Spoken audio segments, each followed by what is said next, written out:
நல்லா இருக்கிற குடும்பத்தில் திடீர்னு பார்த்தீங்கன்னா சண்டை சச்சரவு பிரச்சனை இதெல்லாம் வந்துட்டு வரும். பெரியவங்களை கேட்டிங்க அப்படின்னா அவங்க வந்து ஏதோ ஒரு தீய சக்தி ஏதோ ஒரு திருஷ்டி அப்படின்னு சொல்லுவாங்க இல்லையா. இதுக்கு ஒரே பரிகாரம் என்ன அப்படின்னா கோவிலேருந்து நமக்கு கிடைக்கிற வந்து அந்த ஒரு பிரசாதம் தான். இந்த சிகப்பு துணி வந்து அம்பாள் மேலே காமாக்கியா தேவி மேலே வச்சு எடுத்த துணி நான் எடுத்துன்னு வந்திருக்கேன். ரெண்டாவது இந்த சின்ன துணி என்ன அப்படின்னு பார்த்தீங்கன்னா அம்புபாஜி மேலே அப்போது அம்பாள் மேலே போத்தப்பட்டிருந்த அந்த துணி வந்து சிகப்பாக மாறிடும், தண்ணியும் சிகப்பாக மாறிடும் அப்போது. ஸோ அந்த சிகப்பு துணி வாங்குறதுக்கு அந்த ஜூன் மாதம் நிறைய பேர் வருவாங்க. எனக்கு இங்கே அஸ்ஸாமில் இருக்கிற ஒரு ஃப்ரெண்டு மூலமாக இந்த ஒரு பிரசாதம் இந்த ட்ரிப் நான் போகும்போது எனக்கு இது கிடச்சிது. ஸோ இது ஒன்று. இதெல்லாம் வந்து பெரிய ரக்ஷை, சில பேர் டாலர் கூட பண்ணி போட்டுப்பாங்க, தாலியை கூட கோத்துப்பாங்க. இதெல்லாம் இது வந்து ரொம்ப பெரிய பாதுகாப்பு. வீட்டில் பூஜை அறையில் வந்துட்டு இதை வச்சுக்கணும். அதே மாதிரி காமாக்கியா தேவியை சுற்றி வந்துட்டு அம்பாளை சுற்றி வந்து தண்ணி நிறையா இருக்கும். அது வந்து பண்டிட் வந்து அவர் கையால் தான் எடுத்து நமக்கு கொடுப்பாரு.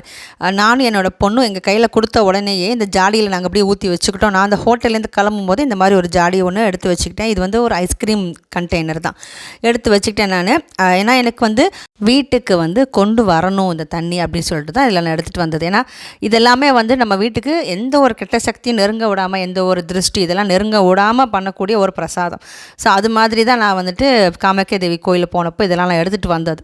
அம்பாள் கோயிலுக்கு போனோம் அப்படின்னா வந்து சூலத்தில் வந்து எலுமிச்சம்பழம் இதெல்லாம் வச்சுருப்பாங்க, குத்தி வச்சுருப்பாங்க.